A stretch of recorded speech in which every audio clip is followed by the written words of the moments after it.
Hey everybody, welcome back to Pardon Will Live. I'm your host, David Lilly, aka Pardon Will. Go and like and subscribe, get jabronis. You guys know the drill. You know the routine. We've got this down pat by now. Seamless transitions, perfect video clips, always playing, and always on time. Eight, whatever time it is, eight something. Um, eh, we're not even trying at this point, are we? Um, we're going to be talking a little bit about Star Wars, JK. Well, we are, but this whole entire episode's going to be Star Wars themes. Why? Because I said so, and I like Star Wars. Wearing a Star Wars shirt, bunch of Star Wars stuff all around me. Big fan of Star Wars, and yesterday was May the 4th, which we all know is a Star Wars holiday. And so I decide that this Cinco de Mayo, no one cares about Mexico. It's May the 5th. May the 5th be with you. And so we're going to be talking about Star. I'm joking. Cinco de Mayo is great. Happy birthday to Mexico. I don't think that's what that's about either. It doesn't matter. Most of y'all are probably vibing with some libations at this point. Or if you're not, then good for you. Either way, hope you celebrate Cinco de Mayo. It's a Star Wars themed episode / Mexican independence theme episode. No, I don't know. I don't even know how I'm going to do this. But either way, I got some clips. I actually set it up at a buddy of mine, James. He was like, hey, if you try to play with the clips beforehand, that way they don't just sit there on a load screen like they do all the time when you try to pull them from Twitter. So I got some of those pulled up. You guys are going to stumble your way through this with me. And we're gonna get through these clips. We're gonna have a good time. Some big news this week. I'm gonna go over the ones that I thought were the most important. Again, I got the chat pulled up. Oh wow, chat is Benjamin. Well, let me put this up. Let's see what chat's got. Michael Giuliano says Benjamin in Ohio says, "May the 4th be with you." Pardon, or May the 4th, pardon will. Somehow I'm putting that all together. Oh, Benjamin is 9. Hey, Benjamin. May the 4th be with, and also with you, as our Star Wars Catholics like to say. May the 4th be with you guys. Hope you guys had a great 4th. I love Star Wars holidays. Speaking of Star Wars holidays, you know who else loves Star Wars? The White House. And so we're gonna. Oh, actually, we're not gonna get in. We're gonna get into that, but um, I'm not promoting the book anymore. The book that's right behind me that you can go to pardonwell.com and look at and purchase yourself a copy. I'm not promoting that anymore. But what I am promoting is pardonwell.com. We are going to promote pardonwell.com. Check this out. This is my website. If you want to support the podcast, you can go here. Then I'm going to highlight one thing. I mean, you can scroll. Oh, there's that book, but we're not promoting that, so don't pay attention. At the top, you can, and you're on your phone, same thing. You can go to fine art, which I'm still setting up comic art and merch, but we're gonna focus on merch today. You can go to pardonwell.com /merch and pull this up. Now, these are all the t-shirts that I have. I know I don't talk about these often. I used to, not so much anymore. I got a Bad Wolf, Doctor Who. I mean, not Doctor Who. That's probably copywritten. Whatever. Doesn't matter. Some of these t-shirts probably shouldn't be allowed to be sold, but I did anyway. Chuck Norris, he probably wants his likeness back, but you can buy that shirt. I actually have that shirt. I wear it once in a while. I actually have all these shirts. There's the Throg from the Loki series, Spider-Man, obviously. And then, of course, a Pardonwell podcast t-shirt. You can get that, sport that around town. People be like, what is that? And be like, it's the greatest, worst show on the internets. That's how we do. Greatest, worst show. Anyway, go to pardonwell.com, support the podcast. So, I don't know if you knew this, but the old White House is really dipping into their influencers. They've been doing it for all this time, bringing all these TikTok influencers to the White House to promote their whatever regime agenda they got. And we've all sat back and been like, these dumb TikTok influencers. Look at these. Joe Biden's trying to be cool with the kids. Not this time around. They went for those millennial Gen Xers or whatever. And they pulled in old Lukey Skywalker to endorse Trump. Now, if you follow Mark Hamill, like I do, on the internet, you already know where his political leaning is. He won't shut up about it. And I know we all think like, man, I super care about what actors think of politically, but a lot of people do. And Mark Hamill, aka Luke Skywalker, takes full advantage of that. So we're gonna watch this clip, and I want you to tell me what you think about it. And I'm trying something new, so I'm gonna try not to just talk over it like I normally do. We're just gonna play it, and I'll just pause it and we're gonna see what the old White House is doing today. So hopefully this plays and sounds. No introduction that really is needed here. I have a special guest, as you can see. Mark Hamill has decided to join us on this wonderful Friday, and I am really excited to Karen turn G. it over Peterson. to Mr. Hamill. Here we go. Okay, how many of you had Mark Hamill will lead the press briefing on your bingo card? Hands? Yeah, me either. Not and me. look, I just got to meet the president. He gave me these aviator glasses. I'm telling you. I love the merch. Love it all. But listen, I just wanted to say I was honored to be asked to come to the White House to meet the president. Having a hard time here. All right, let's just take a. Why did it pause it like that? Either way, it's paused like that.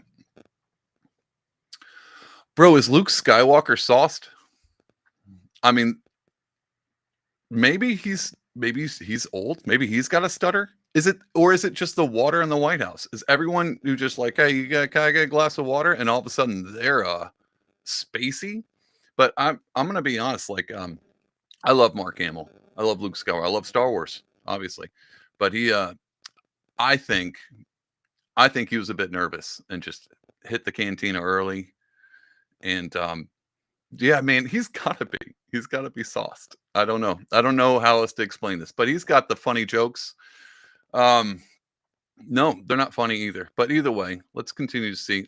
I want you to think about that. When you watch this, be like, is this he hung out the cantina a little bit too long. Let's see. The most legislatively successful president in my lifetime. And, I don't have to go through the list of bipartisan infrastructure law, the PACT Act, the CHIPS Act, all of that, inflation. He's just slamming. The chip best thing ever. The light. He's the greatest president. Slap the table. Perfect president. Chips Act. Who's got chips? Yeah. Anyway, he's Nancy Pelosi up there. There's a good joke. 15 million jobs. Look, it's all good. I mean, I was really it's all thrilled good. to meet the entire staff because it's not just one person. It's like a composite endeavor. And all.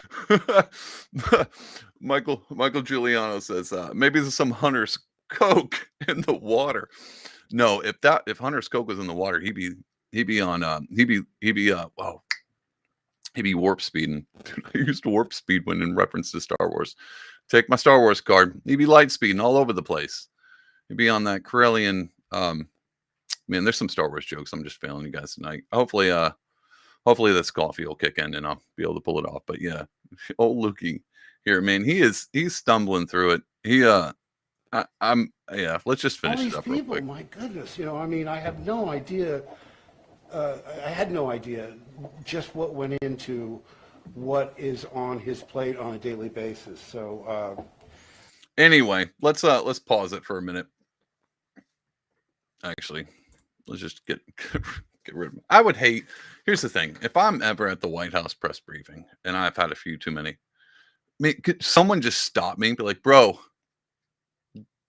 don't go up there," or let me roll because I might actually be funny.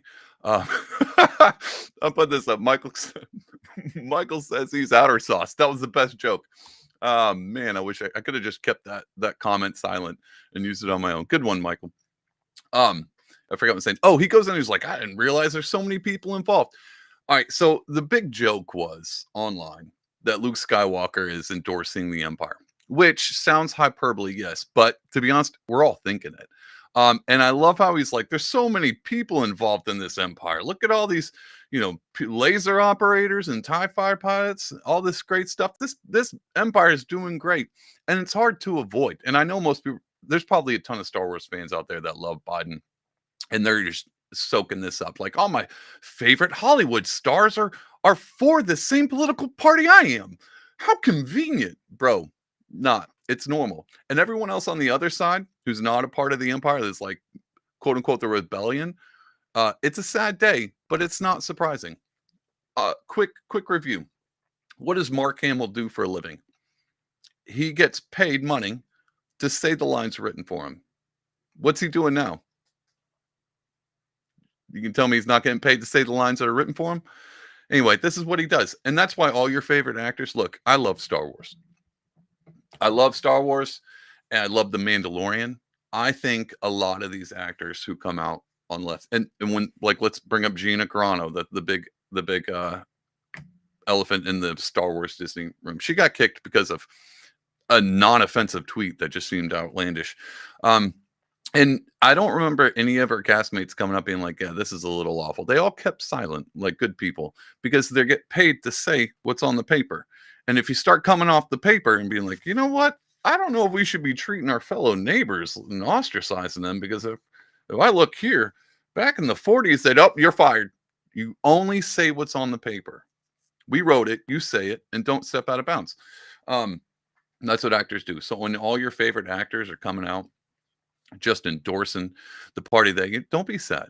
We all see it. We're all used to it. Think about all the people who are Democrats that loved Ronald Reagan when he was in the pictures. The pictures that they're moving when they would go see him, be like, "I love this Ronald Reagan. He's the best cowboy." And then he comes out as a Republican. They're like, "Darn Willikers." That's not who I wanted. Well, we're just dealing with that now. I love Marvel.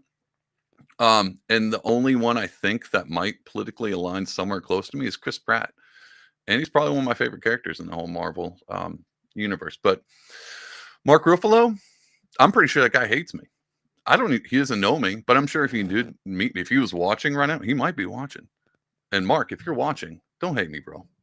I watch all your stupid political takes, and this has come from somebody who has serious stupid political takes. I've watched all yours online, and it's disheartening. You know what else I can't? And this is the other one that I don't know if Twitter is just really wanting me to see what Stephen King's been up to.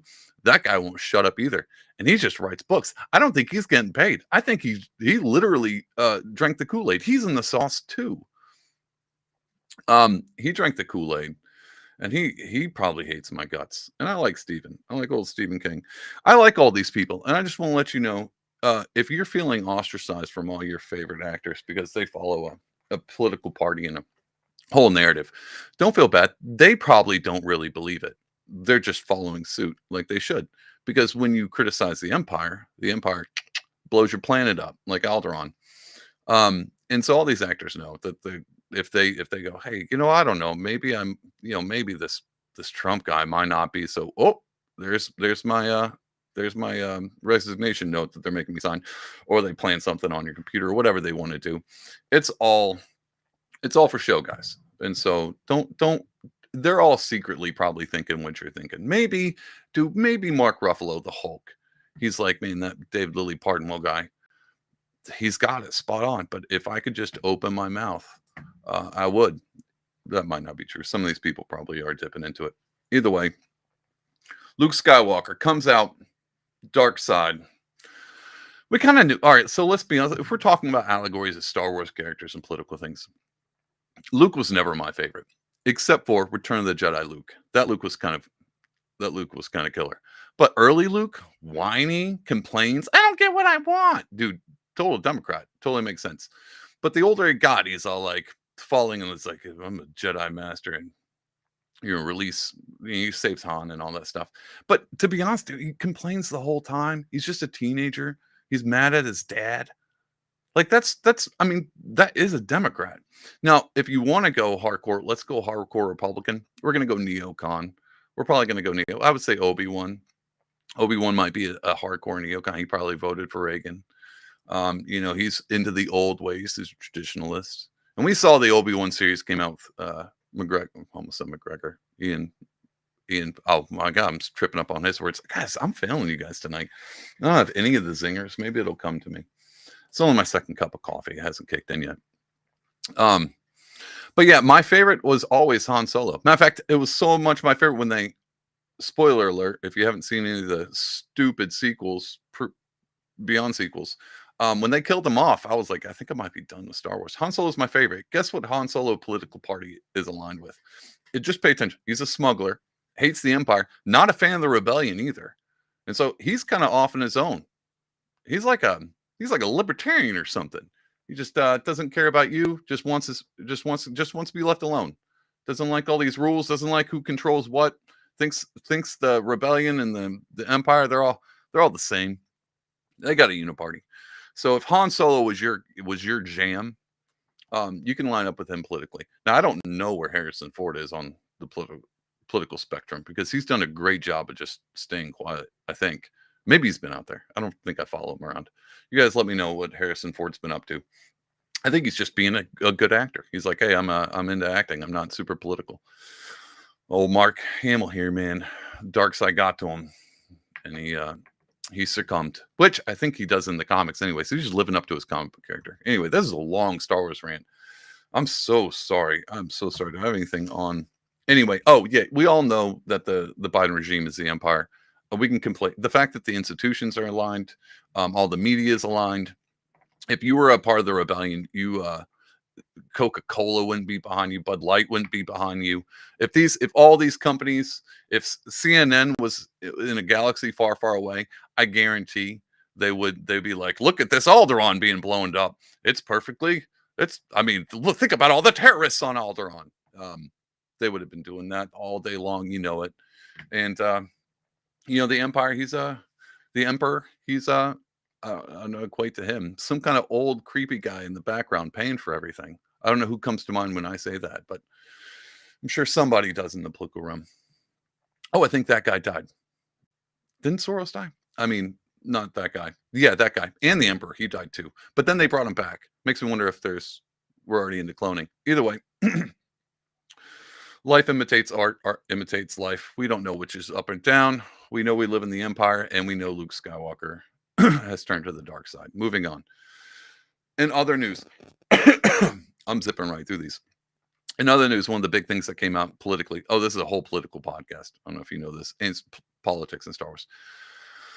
I'm going to share this. Nope, not that. I'm going to share that too. Let me get rid of this real quick. Some big news for my side of the spectrum, my side of the political court. Old Donnie Boy is going to the Libertarian Convention. Let me share this real quick. I'm going to read this out to you. And we're going to talk about this. I'm going to share my feelings about this particular thing. So take a look at it. I'm going to leave it up. So President Trump to address Libertarian Party concerns at National Convention, May 25th. The Washington, D.C., May 1st. Oh, that's just the date. Libertarian National Party, the party of principle, announced that President Donald Trump has responded to our invitation to challenge the Libertarian Party to speak at the National Convention. I heard someone talked about him being a headliner and directly address the concerns voiced by its members. President Trump will speak on Saturday. Blah, blah, blah, blah, blah. So this whole post, I'm not going to leave it up. I'm going to share my thoughts on it real quick, because I know half of you guys listen is like, these freaking libertarians are so dumb. Why we still give them a voice? A few things. I'm going to talk about this. I tweeted when I saw this instantly. I'm not mad, because you guys have watched this podcast. You're loyal subscribers. You've already hit liked and subscribed and shared it. You guys know my political views. I'm like not a libertarian because I can't really be cool enough to fit in that camp, or I'm just not autistic enough. I don't know what it takes to be a real libertarian. Libertarians don't know what it takes to be a real libertarian either way. So when you watch this, be like, well, and you go talk to your family later on, and they're like, what do those libertarians think? And be like, well, I watched the Pardon One live, and this is exactly what the libertarians think. Nope, back that up, because even they're having a big contentions about this. So basically, a lot of libertarians are like, Donald Trump's not a libertarian. He should not be speaking at this convention. Wrong. If anything, it brings that whole MAGA thing to pay attention to libertarian ideals. I don't know if you know this, but all of MAGA's favorite, the MAGA movement, all their favorite politicians are part of the thing called Freedom Caucus. And I hate to tell you, a ton of them love the libertarian leading Republicans, like Ron Paul, like Rand Paul, like Thomas Massie, like Justin Amash. All these guys, they're kind of libertarian. And so libertarian views are super popular. You know what's not popular? Libertarian Party. Because they're wacky. They're a crazy bunch. And we're all kind of crossing our fingers going, I sure hope nothing crazy happens at this convention, like it does at every convention that they have. Someone's going to walk up on stage, no clothes, with a boot on their head, because that happens all the time. They're going to argue about whether or not you need a license to have a toaster. They're going to do that. It's going to be a blast. If you haven't watched any of the debates, we're going to be lucky if they show up with socks on. They might just show up barefoot. And so I love my boys over in the libertarian camp. Here's what I do love about it. Trump's going to show up, and then a ton of people on the MAGA side are going to be like, hey, what are these libertarians talking about? Gun rights? We like gun rights. And what about all the stuff that Trump did? Want to, take the guns first. Yeah, he said stuff like that. That's why when I say I like Trump, I don't align with him completely politically. Um, it's because a lot of his policies, I was like, the vaccines, that whole thing, I don't jive well. But a lot of stuff he does do, I can. I'm ranting now, but I'll tell you this, and this is such a weird, controversial take. I hope you guys appreciate this one. There are some Trump policies I do like, I do appreciate. Um, uh, they're better than Biden's for sure, and we see that. And I'll bring this up in just a second. They're better than Biden's. They're better than Democrat. Like I would take Trump. I would take. I would take Trump over anybody that the left side can put up. Um, I like Trump as a person more than his policies. That's my big mic drop moment. Trump as a person, I know people are like, David, you're a Christian. How do you like this guy who grabs them by the you know what's? All right. Side note. I don't think Trump is a great Christian. I think Trump is doing a great job at doing what he does. I think Trump is doing a great job at being Trump. And that's the thing I like about him. Because out of everything you can say about the guy, you can't tell me he's not authentic. I legit think that's him. I don't think he's putting on a show. And when I said last week, when I was like, he panders, I don't think he panders in the way that we're all used to pandering. Like when Hillary Clinton was on that interview, speaking to a bunch of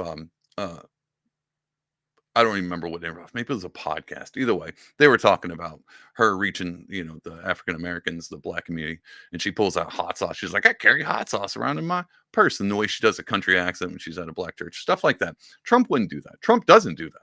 If Trump goes to, I don't know, South Carolina, you think Trump comes out and starts talking like this? No, he talks like Trump. And he doesn't change. And that's the thing people really hate. Matter of fact, if anything, the one thing he could do better is stop talking so much, is what most people say.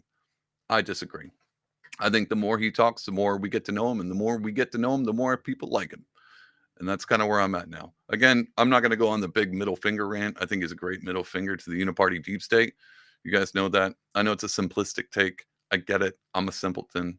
You don't come here for the super intellectual. I keep shaking the table. Sorry, guys. Come here for the super intellectual political analysis of the day on foreign and domestic wars and inner affairs. And, you don't come here for that. You come here because, to be honest, I don't know why you come here, but I'm glad you were here. What we got? We got Trump won 2020 is back. He says they're good people. I think he's talking about the libertarians. They are good people. They're like the only people that want to hang out with me online. So yeah, I love my libertarian friends. One day I'll be cool enough, but I think I'm going to hop skip right over that libertarian thing straight into anarchists here in a little bit if I keep reading my Bible, because my Bible is telling me all kinds of stuff about not worshiping the state. So it seems to be those libertarians are cued in on something. Anyway, a lot of libertarians were really mad about this. They're like, why is Trump coming here? He's not a libertarian. We don't want him. We should be, highlighting our libertarian candidate, especially the one that's going to be running. I think the Libertarian Party is pretty much, that the conventions, I don't think they've announced exactly. They still have debates and stuff. That's how in depth and in tune to the Libertarian Party I am. They have a lot of great candidates. One of them I particularly hope that wins. It's that Joshua Smith guy. I like him. He's a hardcore libertarian. And so they're all pretty mad that Trump's showing up because they're like, he's not a libertarian. And what a lot of the libertarians in the chairs are pointing out, like, yeah, we're not trying to sway Trump. We're definitely just trying to get people to look. It actually brings up, makes the Libertarian Party look legit, or at least pulls eyes on the Libertarian Party. And I agree with them. I think that's a great tactic. I don't think a ton of libertarians are going to leave this going, I'm voting for Trump when Trump shows up. Do I hope they do? Part of me wants the libertarians to kick back against this. And I'll tell you why in just a minute. But part of me does want them to be like, oh, okay, there is some practicality to playing the game strategically. And I think that's exactly what the LP did. But one thing that no one seems to pay attention to what they also did, they invited Trump to speak because they also invited Biden and they also invited RFK. And Biden has not said anything. He's not going to go. If Biden shows up and says, yeah, I'll go to the LP, that'll be amazing. It'll be amazing. He's not going to do it. I can guarantee that. RFK, maybe, because RFK actually went to Pork Fest, which is a big libertarian festival out in New Hampshire, and actually spoke at that. And people were really appreciative, even though RFK at the time was running on the Democrat ticket, is now running on his own independent ticket. He got invited too. He hasn't said anything. So all this hubbub and the libertarians being all mad that Trump's going, maybe he'll steal some kind of shine, but I guarantee this will be the biggest libertarian convention that they've ever had. And you can't be like, well, they're just leaning to the right. They're trying to play. Look at all these Mises Caucus chair people trying to play to the right side. Did they invite them both? Now, did they know that they weren't going to show up? No, I don't think they expected. I think they sent out the way I send out DMs for guests on my podcast. I think they did one of these, like, hey, type up that email and send it to them. Send it to all of them. RFK, Biden, and Trump, and see if we don't get just shoved straight to the spam corner. And they hit send. All of a sudden, bing! Trump's like, what is this? Did I get an email? Click it. And he's like, libertarians, they seem like a fun group. Boom. And it's going. And I don't think they expected it. So lo and behold, now they're like, holy crap, Trump's coming to this. And they probably got excited because 1 in a million shot. And so anyway, Trump's going to the convention. They invited everybody. So all these leftist libertarians have been like, well, what about all our whatever? I don't even know how that's even possible to be a leftist libertarian. I mean, I do. I get it. Socially left or whatever. But they're all upset because old Trumpy boy's showing up, going to bring some freedom to the Libertarian Party. Now, going to bring some eyes. And here's why I like it. I said this online a long time ago. Most of you guys don't follow me on Twitter. Well, maybe you do. I don't know. It doesn't matter. No one sees my tweets anyway. They lost into the ether. That's why I get away with doing and saying whatever I want on a podcast that's on YouTube. I said this before, and I stand by this. If the duopoly, the two parties fighting like we're going to have in America, because it's pretty much built that way. I mean, there's literally two sides. And so there's an aisle between, when they talk about like we cross the aisle, they're talking about legit aisle, and it's two sides. So the two-party system was pretty much built into the foundation of this. And I think where we are now, maybe not in the past, so don't hold me to this, but where we are now politically, where you have the two big parties, the right and the left, the Democrats and Republicans, and then you have this small independent libertarian party over here, off in the outskirts, kind of like the redhead stepchild in the background that doesn't get to be in the family pictures. That's how the libertarians feel. And I think the Overton window is getting so big. What I would like to see is all those crazy leftists. I know this is on the right side of your screen, but my left hand, it's too confusing. All those leftists that are like, we're gonna drag story hour trans kids. We're gonna bomb everybody. We're gonna do whatever we want. And what kind of vaccines you want? You're getting them all, and you have to take them. We're gonna fire you if you don't. What'd you say? Are you how do you fill out your application? What minority group are you part? Oh, you're not part of a minority group. Oh, you're not going to join. All that crazy leftist stuff that they've just been taken over. I think that should get shoved to the the redhead stepchild back. And then I think the two-party system. This is such a long rant for such a dumb take. The two-party system should be Republican versus Libertarian, because then you're basically going from the big government leftists. That's just dumb. Those are all dumb takes. Get off to the side. You can pretend like you're a real party, but you're not. And then the small government Republicans, not really small, but what they claim to be small government Republicans, and then like the really super individualist small libertarians. And let the Republicans and Libertarians take the main stage and hash it out. Because then we'd actually get some real policy, some real stuff. We'd actually probably have a real country again. So that's my hot take. Just push the Democrats off the stage. Let them whine about whatever is the trend of the day, whatever flag they're waving at this point in time, whatever big thing that they want. Leave them off on the side, and then let the Republicans and Libertarians go after it. And I guarantee you it'll raise the intellect of America up. Skyrocket, because actual conversations will be had without people just getting kicked off and you'll be like, well, what'd you say about what group? Canceled. You wouldn't have any of that. It would be great. We'd actually get some real conversations about gun control.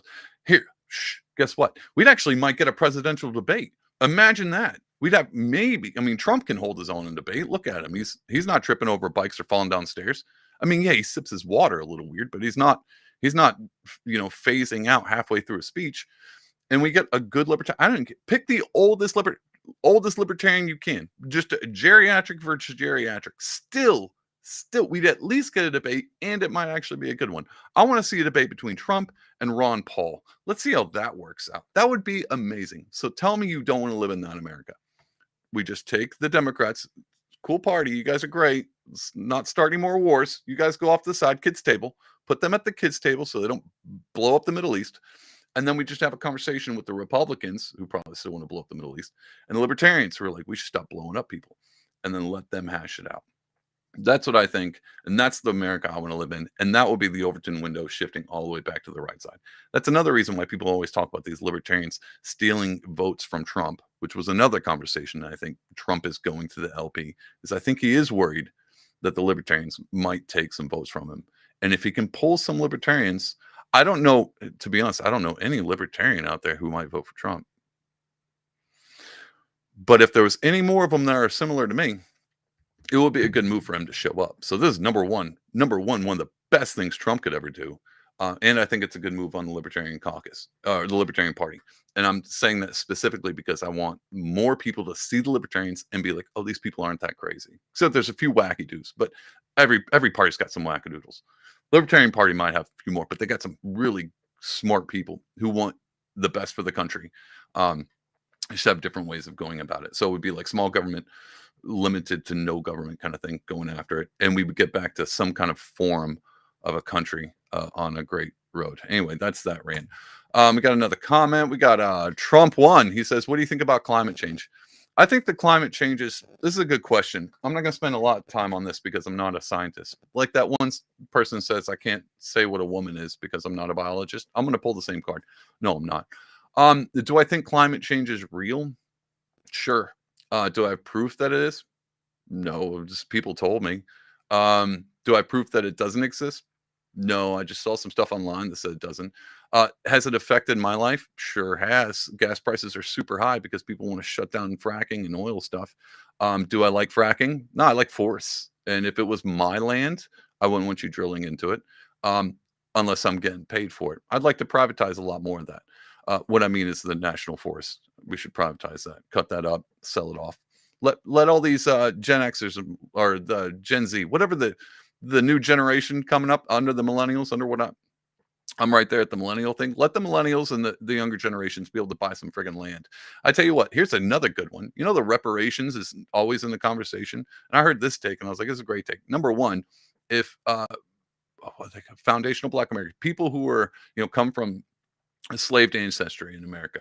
If you want reparations, I don't know. That's going to be a hard one. I don't even know why I'm getting into this, but I'm going to say it real quick. Number one, I would advocate for that might be somewhat realistic is abolish state tax for people who are foundational Black Americans. Number two, I'd go for the federal tax too, because this taxation stuff is out of control. That'd be the first thing. And you'll have people on the side being like, well, it's not coming out of my tax money. You're not paying reparations through my work that the government's stealing all my tax money. You're not just giving out to more. To be honest, if you sat anybody down in America and said, who would you rather your tax dollars go to?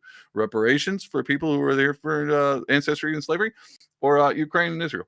They'd be like, are you serious? I get this choice? Because they would absolutely probably choose reparations. Number two, you got a ton of land. Federal has a ton of land that they're just doing whatever they want on, building secret tunnels for the elites or Air Force bases or Area 51s times a million. Chop some of that up, hand that off too. Give them some acreage. Let them, I mean, they didn't have to be like, oh, get off. I'm not saying give them a reservation. That sounds awful. Well, that does sound really awful. But that isn't a bad idea either if they want to live on it. Either way, give it up. We have tons of land. Frack on that if you want. Anyway, do I believe if climate change is real? Not necessarily. Honestly, I don't think it's near as hyped up as it was before. I'm old enough to remember when the ice age was coming. Bro, I'm old enough to remember when they were freaked out about acid rain. What? Acid rain. They were like, pollution's gonna cause rain acid. Never happened. Maybe that's because we control the weather with cloud seeding. But if climate change was legit, if it is legit, my guess, I'll do a whole podcast over climate change. My little gas guzzler or whatever, it's not making a hell of a difference compared to all the dude. If I grew up around Houston. The pollution there, like, look at all these cars around. I can tell you the pollution isn't probably from the cars. It might be a little bit from the cars. And pollution's a legit thing. I don't think it's altering the climate. I still don't know how we have whatever. I don't know. I'm not a scientist. I'm gonna leave it there. I should stop ranting. I got other things we're gonna talk about. But yeah, there's my stupid take on climate change. Guys, I don't know if you know this, but I'm not completely an idiot. I don't have to tell you that. You guys know. Just like to have fun. I try to crack jokes. I'm failing tonight. No good jokes. But I'm also not super political. And I'm going to get into this real quick before we move into our next segment. I don't have great political takes, and I'll tell you why. There's a lot of things that are important to me in this life. I'm sure there's a lot of things that are important to you in your life. Politics has never been one of them. And the only reason I started to talk and started to dip into this is because it really happened around 2020 when the COVID thing happened. Because even my ignorant self was like, this is not my fight. Like I'll participate the best I can. I'll kind of stand in the periphery and look at the world events. But I was a libertarian at heart before I even started talking to libertarians because I was very much an isolationist. I was very much like leave it up to people to let them kind of make their own decisions because the main thing I worried about was not how someone voted, but who they believed in. Because my background as a Christian, that was the first thing I thought, how they went through life. My main concerns weren't if they have health care. My main concern was, are they lonely? Are they suffering by themselves? Do they have a spiritual pact? Do they have a community? Do they have anybody they can lean on? Like these things. These were the things that I focused on, and I still do. These are my main focuses. That's why when I hop on here and I talk politics, it's just for fun. And I said this last week. I do this because not everybody needs to be super politically inclined. And I almost kind of hope that people don't get super unless it's like if this is your thing, if you're super like into politics, it's your jam, then I hope you do. And I hope we align. I hope we have agreement because I depend on all those people to give me their ideas. But I can critically think like the climate change thing. I understand it's totally possible. I understand it's totally overblown. I can take that with a nuanced concept. But my big thing was never been politics, and it still isn't. I just like to chat about this. The one thing that does bother me with the politics is why I talk about it on Part One Live is the way cultures run. I'm way more of a culture warrior than I am of a politics thing. I care way more about society and what's affecting us now. Um, I'm way more inclined to that. And the one thing that it pops up all the time is how the media treats the average person, the average American, what the media says about them, how they play. And the 2020 thing really threw me off because even out of all of that, I didn't have a really hard political stance. And I could probably go back. This podcast has been around for a hot minute. It was audio only for a while. I could go back and I could see how it was politics was a third rail, not because I was afraid to touch it, because I was like, I'm way too much of an idiot for that. I don't need to waste people's time with my takes. And the only reason I bring stuff up like this now is because I can watch any of the news. I can watch Fox and be like, this is dumb. I can watch CNN, this dumb. I bring up Morning Joe. I'm about to bring him up in a little bit too. I can watch that and be like, this is totally a dumb take. And so my thing is, I don't like when people I don't like when people are lied to. I don't like bullies and the media and this regime and the government. The more and more I start to pay attention, the more and more they seem like bullies, and I don't like that. And so I like to get on here and make fun of them as often as I can and with as much vigor as I can. Um, so we're gonna go to we're gonna take a look at this in a clip. With that said, just so you guys know, I'm not politically inclined. One of the things I have not ventured in talking about a lot was this Israel, Palestine conflict. Number one, I'm probably fairly, I'm probably falling that American first category. Again, I'm not a political guy. I'm definitely not a foreign politics kind of guy. So my takes on Israel guys has been, I don't, I don't I don't even know. I don't even know if it's our problem. So I'm fairly America first with that. I don't like sending money. Even when Ukraine and Russia came up, we're like, who are you for? We're like, I'm for both of them or neither. I'm in that category. And as we've grown in politics and political stance, especially this election, that's becoming such a terrible take. People hate that. They're like, no, no, no, you've got to pick a side. And sure, I could, but I can tell you right now, it'll be super ill informed. Um, and I don't know, maybe there's a grift in that. People have taken sides on the Israel Palestine thing. And a lot of these protests is what we're going to talk about here in a minute. A lot of people have taken sides in that. And I think there's a few reasons why people take sides. Number one, they could be just super really into foreign and domestic politics. They like that foreign stuff. That's why the Ukraine Russia thing, Israel Palestine, we see they're super into like this is how the empires. They think in a empire way, like the galactic empire way. Bringing that Star Wars reference back. Or they have a personal tie. Maybe they're from there. Maybe their ancestry is from one of those places. They're Ukrainian, they're Russian, they're Israeli, they're Pakistani, whatever it is. I said Pakistani. That's how dumb I am. Or they make sure it's a grift and they're making money off finding a camp. I know a ton of people. I even saw this online before. They're like, the best way to get followers and get a ton of like and subscribes on your podcast is to pick a side and go hard in the paint. And they're absolutely right. Tribalism pays, and it does you good. I'm not saying that's the reason no one pays attention to this podcast. I don't think people I love this podcast because of me. I don't think it's because of any of my takes. I think they're like, this guy sucks. No, I'm playing. But yeah, I don't pick a side on this one. Is it's not in my purview. It's not even something I pay attention to a lot. And as a Christian, I've been asked about this. Like, you're a Christian, shouldn't you, follow?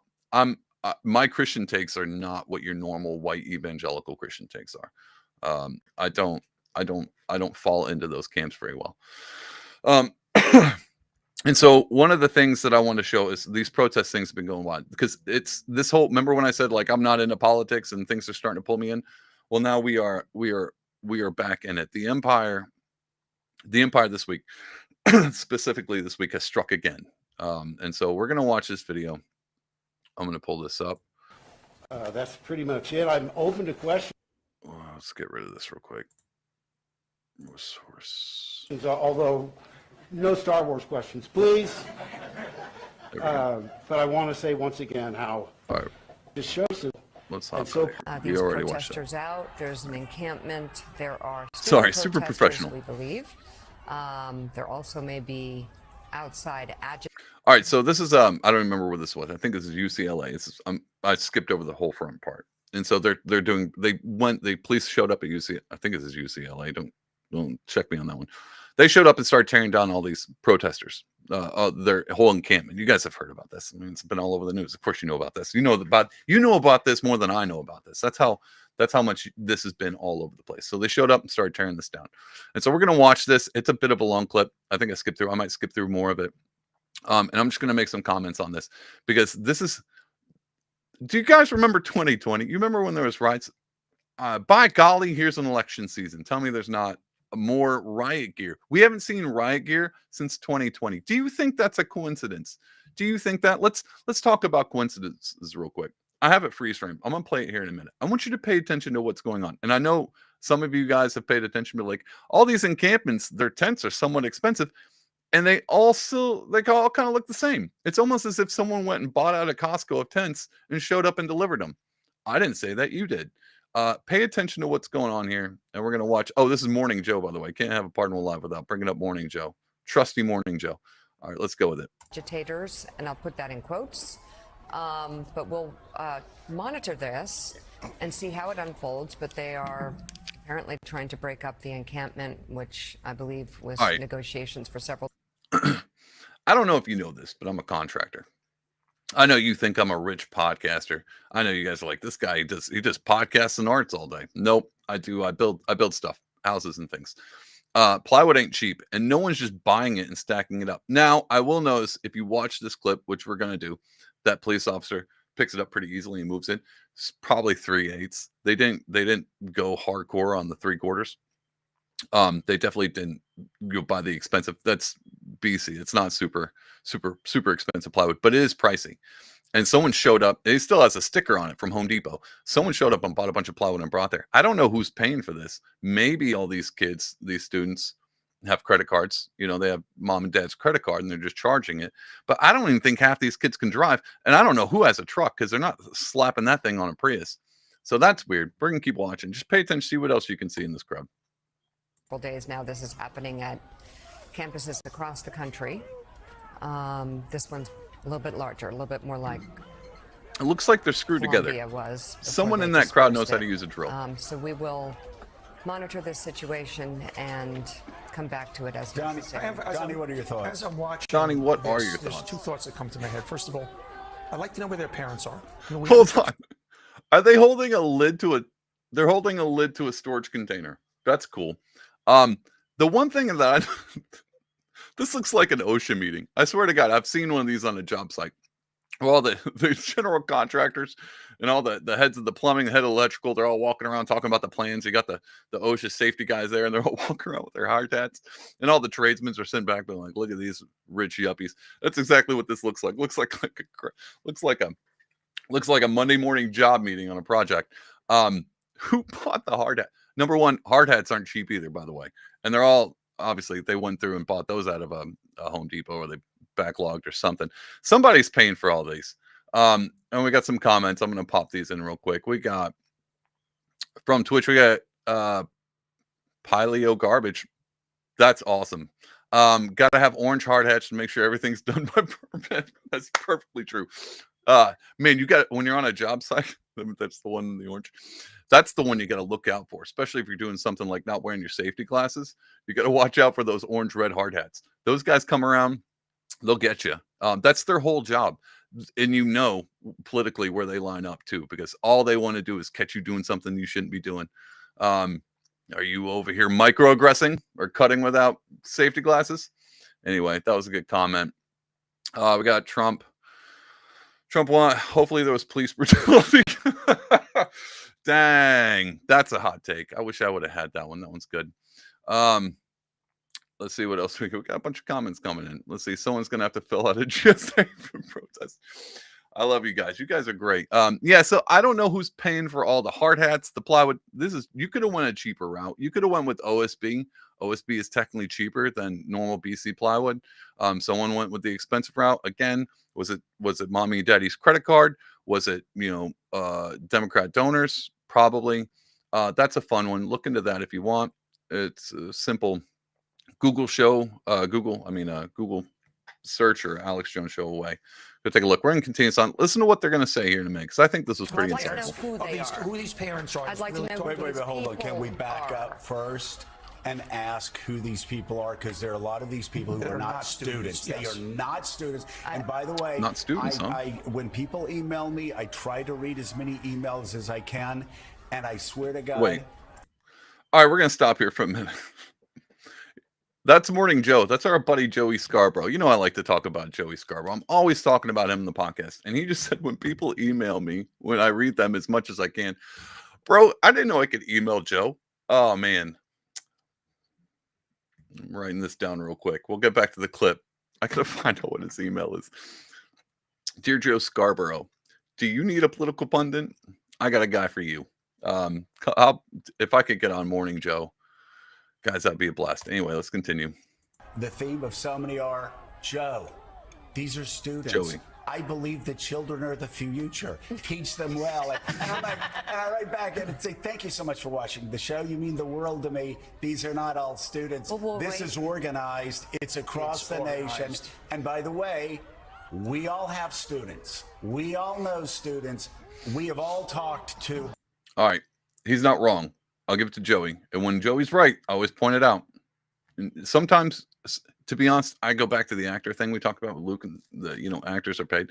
I swear, Joe's had some pretty horrible takes. And I'm like, man, I bet you he doesn't write his own stuff.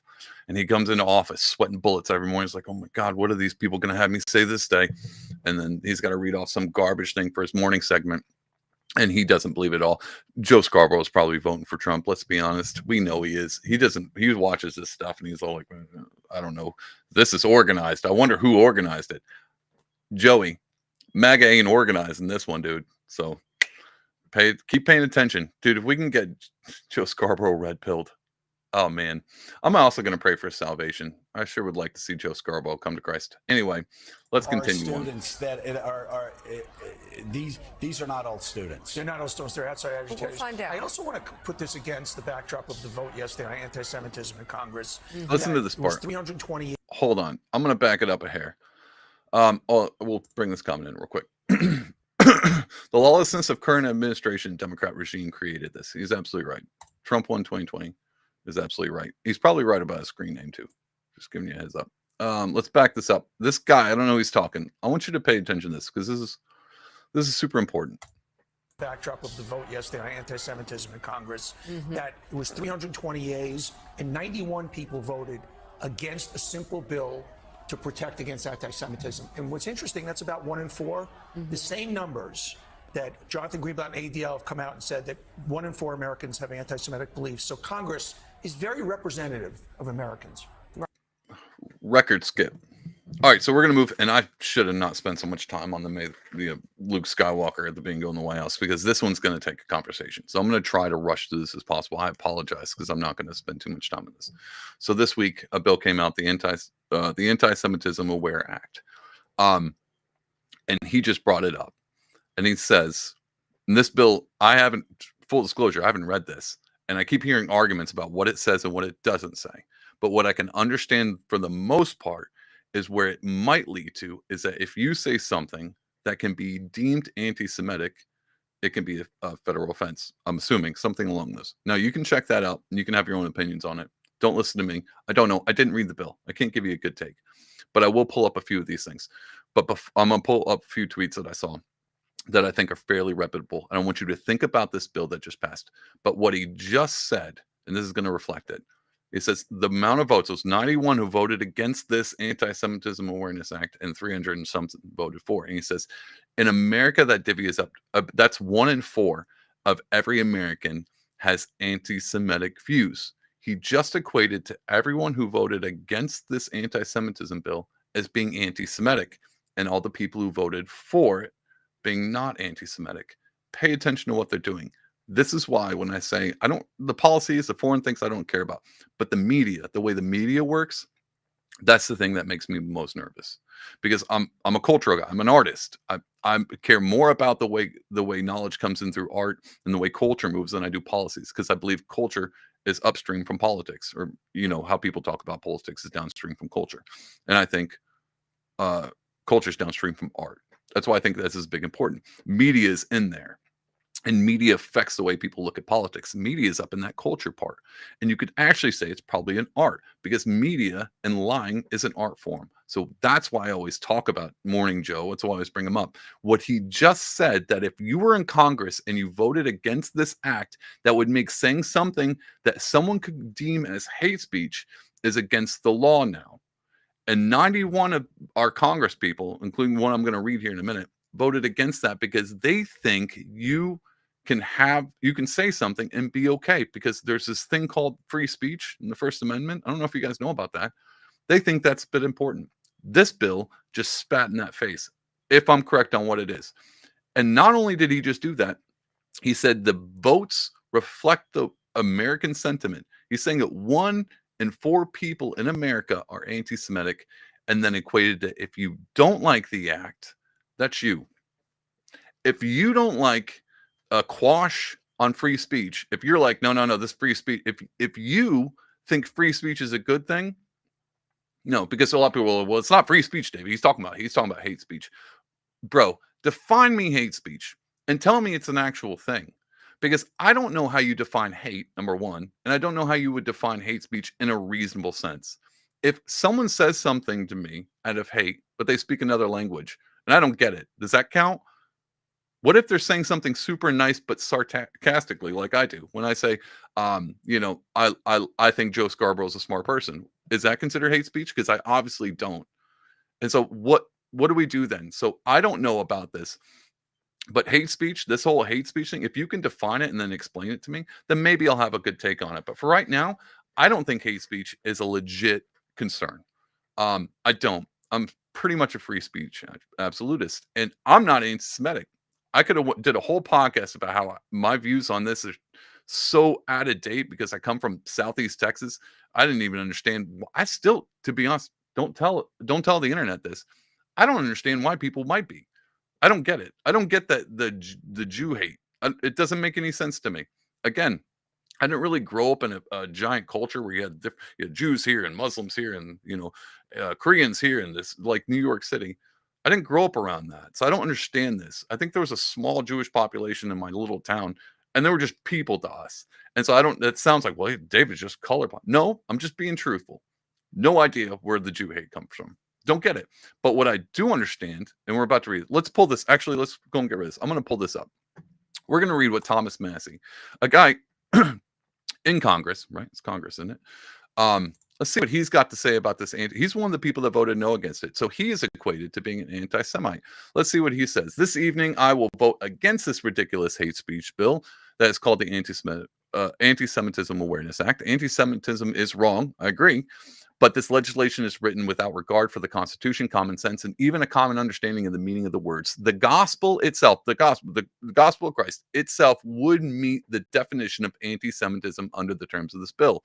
The bill says the definition of anti-Semitism includes contemporary examples of anti-Semitism. It's a lot of times I have to say that. Identified by the International Holocaust Remembrance Alliance, the IHRA. One of these examples includes claims the Jews killing Jesus. That's just one thing. We're gonna script this. Actually, we're gonna sit on that for a hot minute. I don't know. Again, I believe I like Thomas Massey. I don't know if he read the. I'm going off of what he says, but and this is why I said, do I think the regime, this bill is going to come and start locking Christians up for being Christian? No. Do I think Christians should be, it's being like the Holocaust and Holocaust denials, me going out there yelling at Jewish people? No. I think you can be perfectly fine not hating Jews and go to heaven. I don't think you have to hate Jews to go to heaven. Number one. What I don't like is I don't like any government getting bigger for someone's safety. We know one thing. Here's the one thing. Everything's a trade-off. Thomas Sowell says everything's a trade-off. You have security and protection, and you have freedom. I know you guys know I've fallen in the libertarian camp. You get one or the other. The more of one, the loss of the other. They're completely outweighing on the scale. So every time something like this happens, your freedom goes away. And they're like, well, they're just taking away the freedoms of Nazis, David. No, they're taking away your ability to criticize in a way that they deem is anti-Semitic. Now, they just showed, like, this is what this particular, the INHR, whatever, they deem as anti-Semitic. Bro, who controls that? And once you start doing that, I'm telling you, the reason the free speech, the First Amendment is the first one is super important. And Massey's right here. If this bill does what he says it does, you can be a Christian and be like, I pray for two things. I pray for my family and I pray for Israel, because those are the two most important. You could be hardcore white evangelical with the Christian flag and the Israel flag up on stage at your church, praying for Israel every day. You could be that guy, and this should worry the hell out of you. This should literally worry the hell out of you. I'm not saying this to freak you out, but this might be something that's concerning. Let's see what else other people have got to say. I've got a few tweets on here. That's the Thomas Massey. Where am I going here? Matt Gaetz. I'm sorry, Matt Gaetz. I said Thomas Massey. I think he came out as a voting against it as well. Let me go back. Let's see what else I got here. Oh, these are all things. Clint Russell says, this is my boy Clint. Oh man, this is not working. Go back and click on this one thing. Nope, it's not wanting to work. Either way, whatever. We'll just get rid of it. I can't seem to work Twitter. Either way, a ton of people were coming out. I was going to read a bunch of different quotes being like, if you were a Christian, this should scare you. Not because you're like reading the Bible. I don't think they're going to be like, did you read the Bible? Lock him up for anti-Semitic. I don't think they're getting there yet. And I just think if you give the government 1 inch, they're going to take a mile. This only goes in one direction. That's it. That's the one thing I might be an idiot when it comes to politics. I do know that every time they pull one of these stupid bills out, like the Patriot Act, it only goes in one direction. The government will never admittedly make itself smaller. It will not do that. It will not. The government will never be like, you know what these people need? More freedom.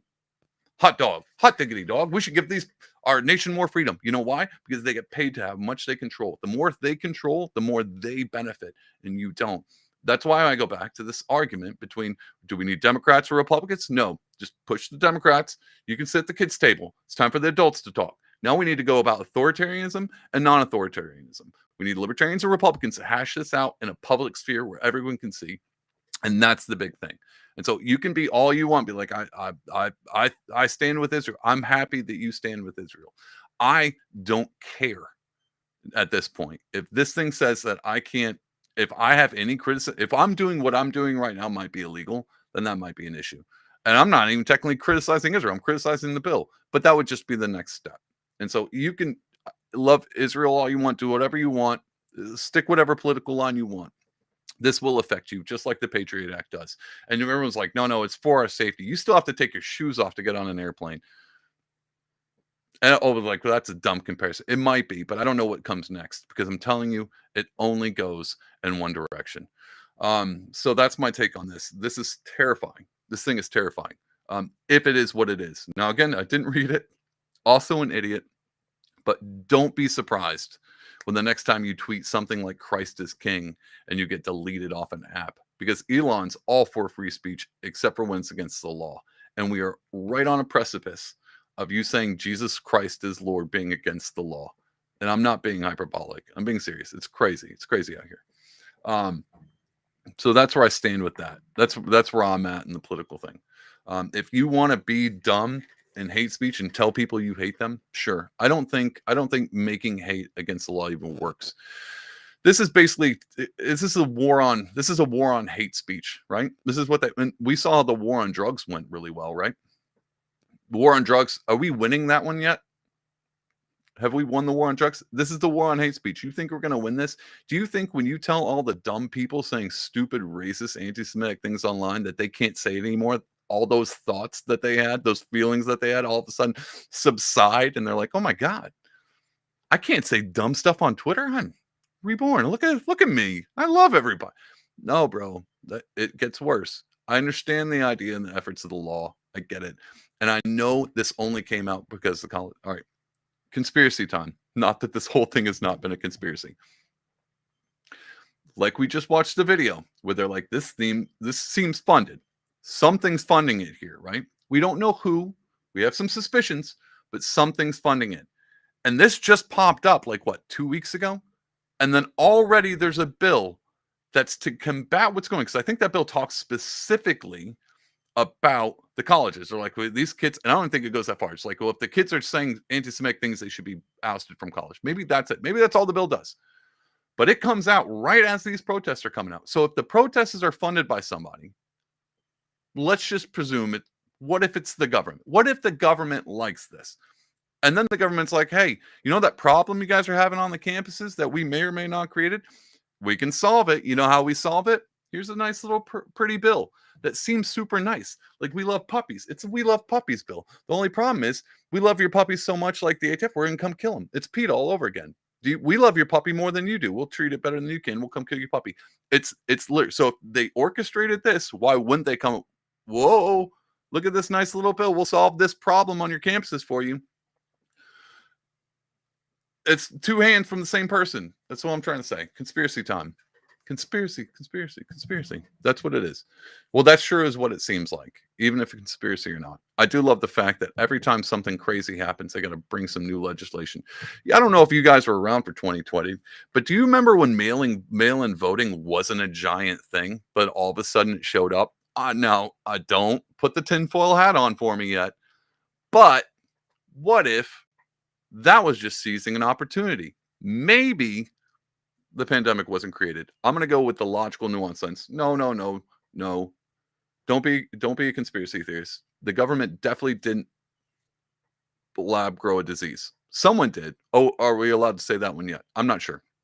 But if this wasn't a pandemic, the government sure to take an opportunity to go, hey, you know what would be nice to make sure we always get our candidates in is mail-in voting. That way people can put the last amount of effort into voting. I'm not saying anything was stolen, but it does seem kind of weird. So anyway, let's see what someone has to say. Trump won 2020 election. I'm playing that out. I'm joking. Prohibition never worked, and it never does. So you can say hate speech and you make laws against it. It's not going to do you any favors. Even if you're for it, you're like, man, maybe you're Jewish and you're like, they're coming at me hard, David. Maybe you're Jewish and you're watching this. Like, dude, they're coming at me hard. I would like the government to be on my side for once, because it always seems like the government's going out against me. Maybe. I get it, but this ain't going to help you out either. Because if, like I said last week, there's a few things that all connect us. And one of those things is being human and having thoughts and thinking thoughts. And thinking thoughts shouldn't be a terrible concept. And it definitely shouldn't be bad when you're like, hey, I've got this weird thing where I'm a little suspicious of a country. Whoop, right to jail. Because that's never going to work out well for anybody, except for the people at the top. So unless my entire audience are Fed agents, but then I'm just talking to the air anyway. Super worrisome. Look, this wasn't super Star Wars themed, so I'm going to end this with a clip I thought was fun. Actually, no. Here's the thing. The whole regime, since we're on this, I know we're running long. We're going to go a little bit longer today. Before we go on, I'm going to say, Paleo Garbage says, I'm not a Fed, you're a Fed. I'm not a Fed, you're a Fed. We're going to watch this clip real quick. I got to get rid of some stuff real fast. I want you to see. So I know I'm all like, this thing's going to heck in a handbasket. Everything's ruined. They're going to be locking Christians up. They're coming after you. They're coming for your kids. Hide your kids, hide your wife. I know it seems crazy, but there is some light at the end of the tunnel. So wherever you stand on this, wherever you stand on this Israel, Palestine, these protests, whatever side you stand on, there's something, like I said, there's something that always unifies us. And so I want to share this super white pilling unifying moment. I hope you guys are going to really enjoy this. It's off of Twitter. I didn't put it in my video, so we're going to see if it works. Oh, let's scroll. Let me widescreen this. So this is a clip from the protests. There's, two sides to each side. There's the pro-Palestinian, there's a pro-America, I'm assuming. I don't see any Israel flags. So I'm going to say it's just America first people. Maybe this, I don't know. I wasn't there. I'll let you judge. But in this land of what we live in now, I want to pull this up too because it'll work out fine. The world we live in now, with everybody, you have to pick a side, and no one can be friends, and we got to fight, and we got to argue online, and you got to figure my side out. And if you say something I don't like, I'm going to lock you up. There's some beautiful light at the end of the tunnel, and so I want you to see this clip, and I want you to tell me what you think about this guy, and just listen, to what they're saying.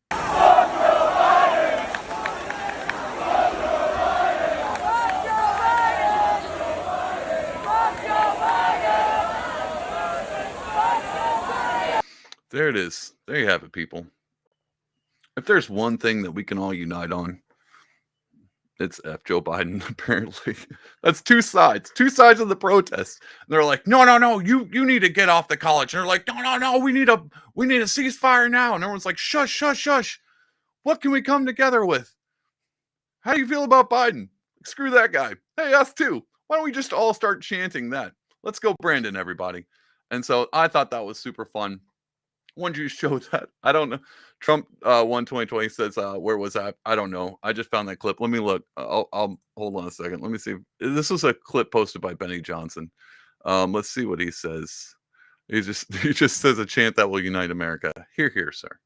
It'll let unite America. Guys, I hope it gets better. But we ain't even in summer yet. So pull your britches up. They're already trying to shut you down, trying to make sure you can't say Jesus is Lord or Christ is King or whatever that phrase people were using as calling it anti-Semitic. That's the reason I brought that up, is because that was literally a conversation I had a month ago that everyone was having. Is saying Christ is King, does that mean you hate Jewish people? And sure enough, me and my friends who are all Christian, we've had the conversation. We're like, are Christians persecuted today? We're like, no, bro, this is not what persecution looks like. But if there were a path to persecution, this might be one way. Just bringing that up. So we're going to end this out. I want you guys to take a look at this. I'm going along. Oh, not that.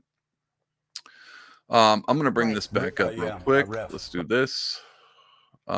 Watch this. Oh, I'll pause it. I thought this was great. The audio quality is not the bad. I couldn't find a better one. So we're going to watch this real quick. And I thought, as far as this conflict goes, I think I figured out where I stand, and this might be it. Did nothing wrong. The Empire did nothing wrong.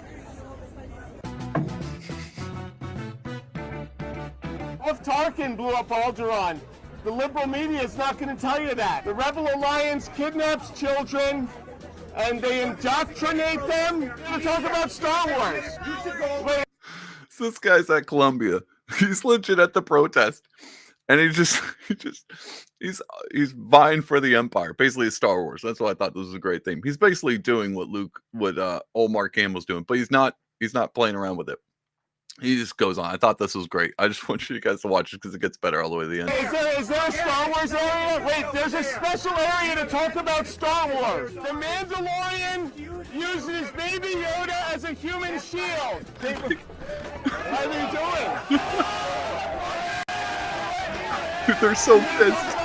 They're so pissed. People just don't want to talk about Star Wars. I was talking about Star Wars. You're from Fox News? I'm going to be on Fox tomorrow. Okay, yeah. So, So the Mandalorian was using Baby Yoda as a human. Hold on, I'm gonna pause this. So he's talking to a guy. He's gonna be on Fox tomorrow. Is basically what he's saying. He's like, "Can I get a statement?" And this guy goes into it. So he's doing a bit, but people, and you're about to see, people think he's using the empire as an analogy, and I think he's using it for, like the Israel, whatever cabal thing you want. But he's not. He's literally pointing out. He's just pointing something out, and I think it's great. And so I just want you to watch this because he keeps with it, and it's beautiful. I think it's awesome. I love the stuff like this. Shields. The liberal media doesn't talk about how Alderaan was being used as a base for the Rebel Alliance. Say what you want about the Sith Lord, but I mean, he dealt with the Trade Federation and it's true. That whole blockade of Naboo. Okay, and for those who are a little bit less familiar with Star Wars, could you draw the analogy a little bit more clearly? You want to start with Episode 1. You see how does that connect to this issue or why you're out here today? What issue? What's going on here? What is this? Oh, Israel? Oh, huh. Hard to say, really. That's it. What's going on here? What do you mean? This thing? What is this? Oh, is it about Israel? Kind of hard to say. I loved it, man. Beautifully done. Perfect. But yeah, I thought that was fun to end this whole Star Wars themed. Hey, may the 4th be with you. May the 5th be with you. Happy Cinco de Mayo, everybody. Thanks for tuning into the Paranormal Podcast. I went a little extra long for this, probably because it was Star Wars. And I ranted. Not a lot of jokes, a lot of rants. Super uninformative. Just me talking. It's Sunday night, Sabbath. Hope you guys have a great week this week. Try to keep your head above water. Try not to get wrapped up in whatever stupid thing is happening on the internet. Try not to be super reactionary. Try to think through things. And I'm going to do one more thing. If you're like me and you're not like hardcore in politics, but you feel the pressure to be caught up with it, do the best you can. I think that's all anyone can ask. If you haven't figured out how to feel about anything going on, do the best you can. But always prioritize that stuff. Because the thing I worry about when I see people online, everyone's like, go out and touch grass. These people are perpetually online. I am too for the most part. But I have tons of other stuff. Like I did this guy up this week. And I'm doing things. And I hope you're doing things too. And I want you to know that it's not the end of the world. And maybe America's falling apart. Maybe societal collapse is right on our doorstep. But the only way we're going to get through a societal collapse is we have some foundation, some normalcy. And if you're losing your marbles online and about this stuff, if you're at if you want to go to a protest and you want to set up encampments, have at it. But I don't know how you get to work. And if your family's starving because you want to LARP as a political activist, we need to put some things in check. And so, sure, if you got the time, you're super active in politics, you're running campaigns, you're an activist. You do you, boo, for sure. But don't let the world slip through your fingers while you're over there trying to save it, because that'll happen. So that's my PSA. I hope everybody has a great week. I'll be back here next week. 8:30ish, 8:30. You guys know. Set an alert, like and subscribe, hit notifications. I don't even know where notifications are, but hit that thing. Whatever you're watching this on, be sure to do the same. Again, we're just up here having a good time, making jokes, making fun of all the media because they're clowns, and clowns are meant to